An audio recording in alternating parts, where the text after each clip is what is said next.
أعوذ بالله من الشيطان الرجيم. بسم الله الرحمن الرحيم. وآتوا النساء صدقاتهن نحلة فإن طبن لكم عن شيء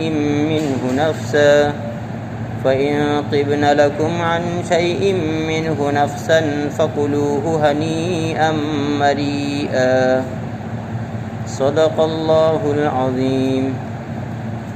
گزشتہ آیات کے ذیل میں بتا دیا گیا تھا کہ اس صورت کے شروع ہی سے اللہ تعالیٰ نے جہاں ایک طرف اپنے سے ڈرنے اور تقوی اختیار کرنے کا حکم دیا ہے، اسی طرح سے رشتہ داریوں کا خیال کرنے کا بھی حکم فرمایا ہے. گویا کہ حقوق اللہ اور حقوق العباد کو دونوں کو قرآن کریم کی اس عظیم صورت کے اندر بیان فرمایا گیا. حقوق العباد میں، رشتہ داریوں کے حقوق میں،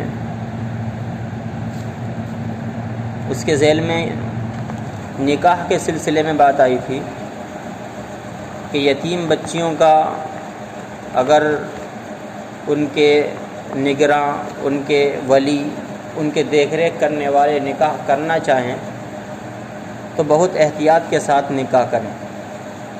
کہیں ایسا نہ ہو کہ ان کے کسی حق کو مار لیا جائے یا ان کو کمزور سمجھ کر کے ان کے وارث، ان کے والدین کے نہ ہونے کی وجہ سے ان کو کسی بھی طرح سے دبا لیا جائے.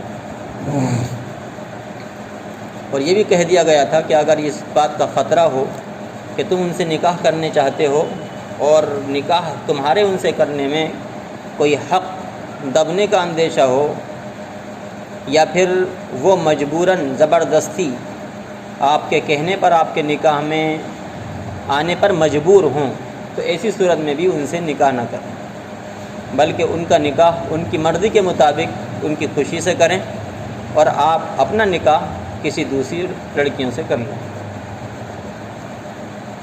اسی ذیل میں اللہ رب العزت نے یہ فرما دیا تھا کہ آپ کو صرف ایک نکاح کی نہیں بلکہ ایک سے زیادہ کی اجازت ہے. 2 سے بھی نکاح کر سکتے ہیں، 3 سے بھی نکاح کر سکتے ہیں اور 4 سے بھی نکاح کر سکتے ہیں. 2، 3 اور 4 سے نکاح کرنے کے صورتوں میں اسلام پر، قرآن پر، اللہ پر، اہل اسلام پر اعتراضات ہوتے ہیں کہ بھئی کئی نکاح کی اجازت دے دی.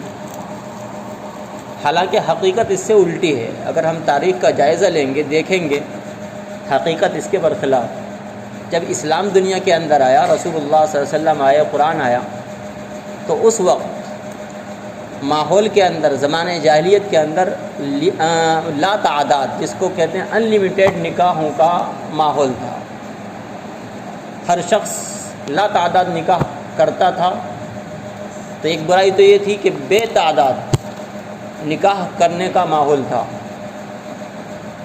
اللہ رب العزت نے اس ان لمیٹیڈ نکاح پر روک لگائی، اس کی لمٹ بنائی کہ ہاں صرف 4 تک کر سکتے. تو اسلام نے، قرآن نے بیویوں کی بڑھوتری کی اجازت نہیں دی ہے بلکہ بڑھوتری کو روکا ہے. اسلام سے کے علاوہ کسی اور مذہب نے یہ تحدید، یہ حد اور یہ لمٹ نہیں بنائی کہ صرف 4 سے کر سکتے. اور دوسری چیز، کئی بیویوں کے ہونے کے صورت میں لوگ بیویوں کے حقوق ادا نہیں کرتے تھے. کسی ایک، بہت سی عورتوں کو نکاح میں رکھ لیا اور کسی ایک یا 2 کی طرف توجہ دیتے تھے، باقیوں کو ان کے بے حال، کوئی پرسان حال ان کا نہیں ہوتا تھا، چھوڑ دیتے تھے. تو اللہ رب العزت نے، قرآن نے اس پر بھی روک لگائی کہ تم اگر بیویوں کے ساتھ انصاف کر سکتے ہو، برابری کی دیکھ بھال کر سکتے ہو، ان کے حقوق کو برابر ادا کر سکتے ہو، تو تب اجازت ہے 1 سے زیادہ کی. اور اگر ایسا نہیں کر سکتے، سب کو برابر نہیں رکھ سکتے، تو پھر فواحدہ، پھر فرمایا تو پھر تو ایک ہی پر اکتفا کریے، ایک ہی پر بس کریے اور ایک ہی سے اپنی حاجت اور ضرورت پوری کیجیے. تو معلوم ہوا کہ اسلام نے تعدد ازواج کی بڑھوتری کی پہل نہیں کی ہے بلکہ اس پر روک لگائی ہے.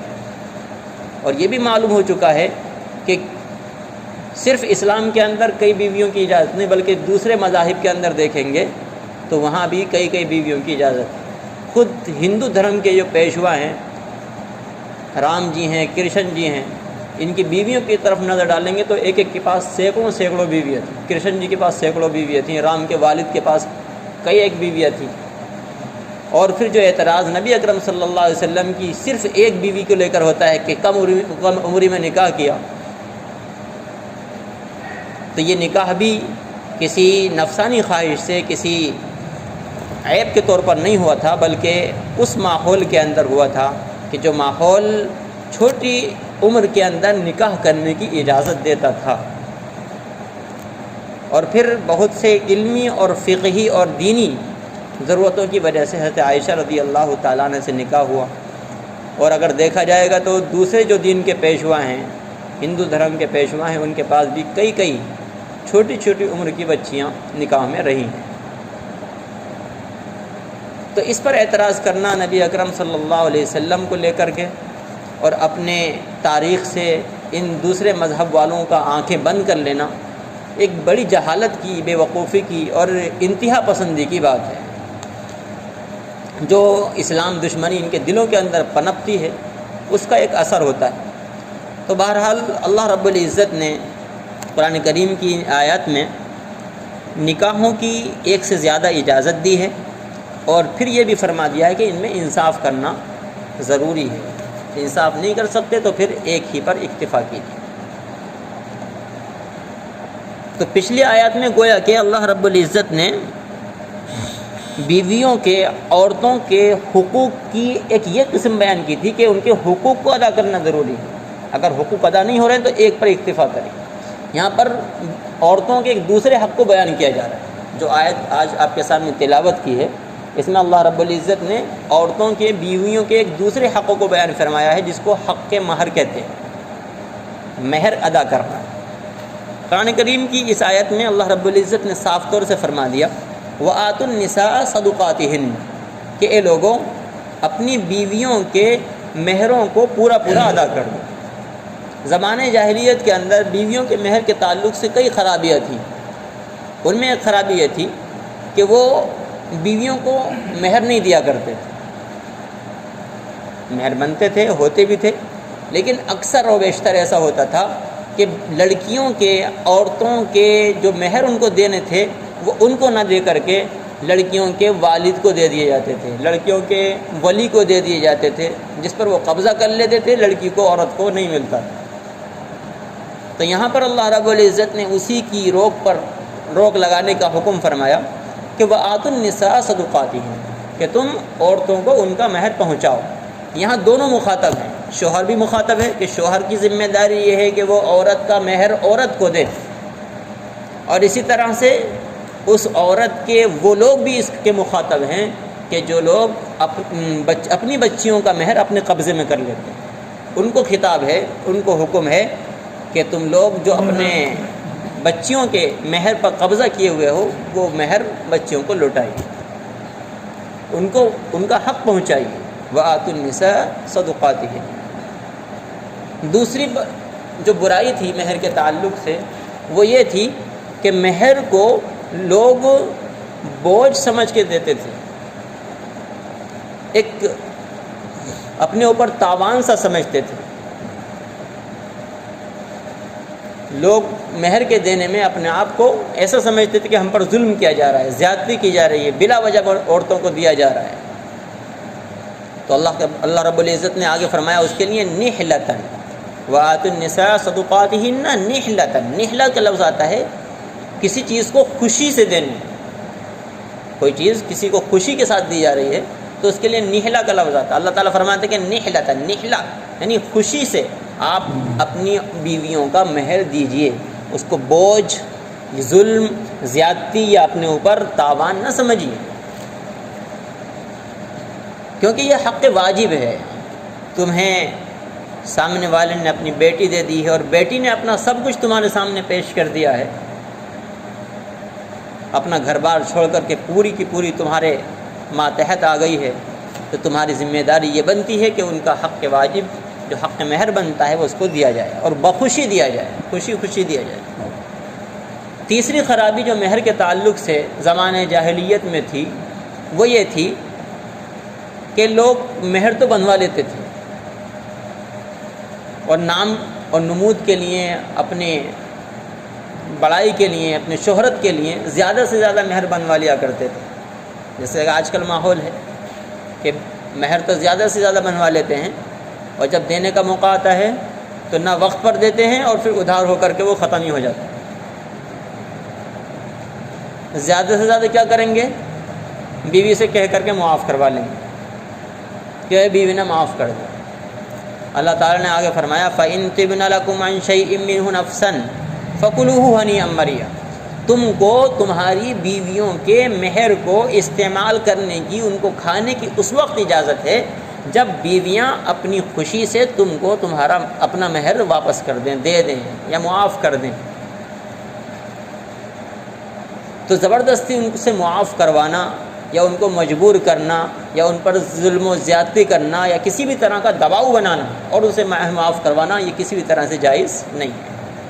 عورت بیچاری کیا سمجھتی ہے، بھائی مہر تو ملنے والے ہیں نہیں، مانگوں گی جب بھی نہیں ملیں گے، زیادہ مانگوں گی تو پھر نہ چاقی ہوگی نہ اتفاقی ہوگی، جھگڑے ہوں گے، اس لیے بیچاری صبر کر کے بیٹھ جاتی ہے. تو یہ بھی ایک قسم کی زیادتی ہے. اگر خوشی سے عورت معاف کرتی ہے یا خوشی سے واپس دیتی ہے تو پھر شوہر کو اجازت دے لینی. اسی کو حضرت تھانوی رحمۃ اللہ علیہ نے، حکیم الامت حضرت مولانا اشرف علی تھانوی رحمۃ اللہ علیہ نے فرمایا کہ قرآن کریم میں جو طیب نفس کا ذکر ہے نا، کہ عورت طیب نفس یعنی اپنے ذات کی طرف سے خوشی سے مہر دے دے شوہر کو تو استعمال کر سکتا ہے. تو طیب نفس کیا ہے؟ طیب نفس کی پہچان جب ہوگی جب شوہر بیوی کو مہر ادا کر دے اور بیوی بخوشی اپنی مرضی سے بغیر کسی دباؤ کے، بغیر کسی زور و زبردستی کے شوہر کو دے دے. اب استعمال کرنے کی شوہر کو اجازت ہے. اس کے علاوہ بغیر دیے اس پر زور ڈالنا یا یہ سمجھنا کہ بیوی نے تو معافی کر دی ہے، یا یہ سمجھنا کہ میں تو خرچہ اٹھا ہی رہا ہوں، سب کچھ اس کو دیتا ہوں، مہر کیوں دوں، یہ تمام کی تمام چیزیں اللہ کی جانب سے ہمارے اوپر واجب کیے ہوئے حق کو جو بیوی کا ہے ہم پر، اس کو مارنا ہے.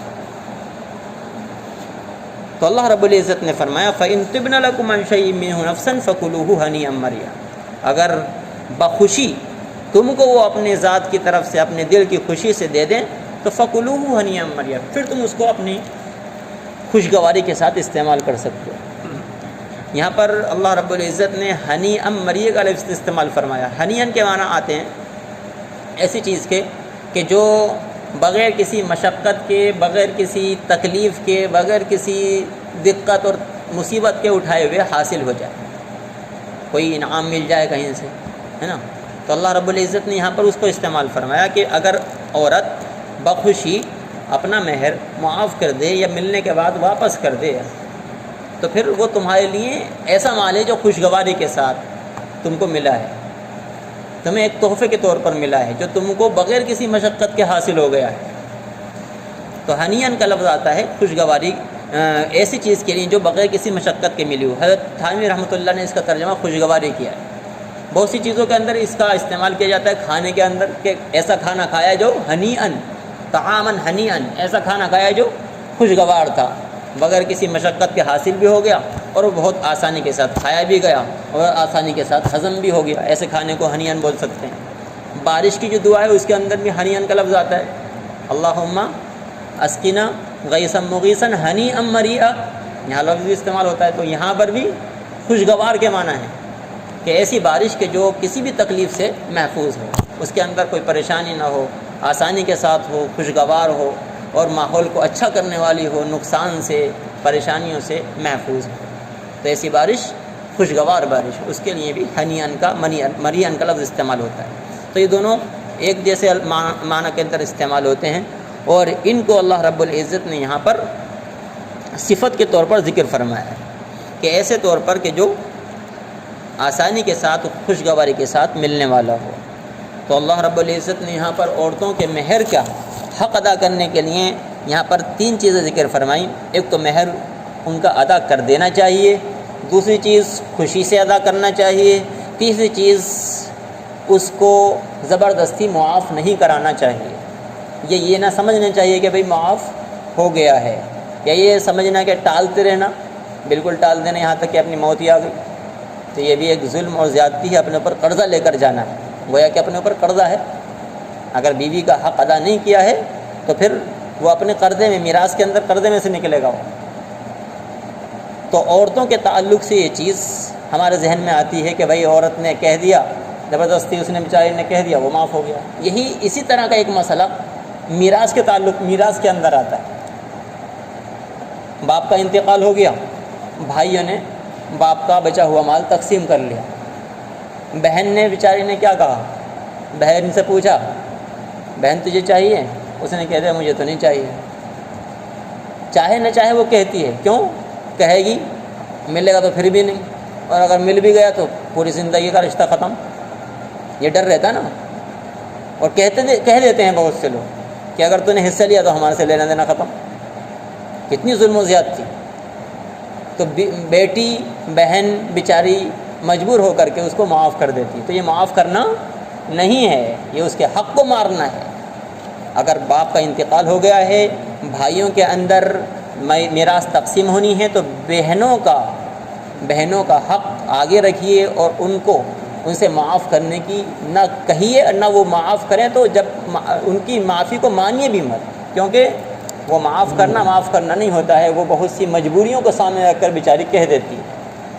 اسی طرح سے بہت سی صورتوں میں ایسا ہوتا ہے کہ باپ کا انتقال ہو گیا، بیٹوں نے میراث تقسیم کر لی، اور باپ کی بیوی کو یعنی اپنی والدہ کو پوچھا ہی نہیں، جبکہ ماں کا بھی حق ہے، شوہر کے مال میں بیوی کا حق ہے، شوہر کی میراث میں بیوی کا حق ہے، اور اگر سوتیلی ماں ہوتی ہے اس کو تو کوئی حصہ ہی نہیں ہے، حالانکہ اس کا بھی حق ہے۔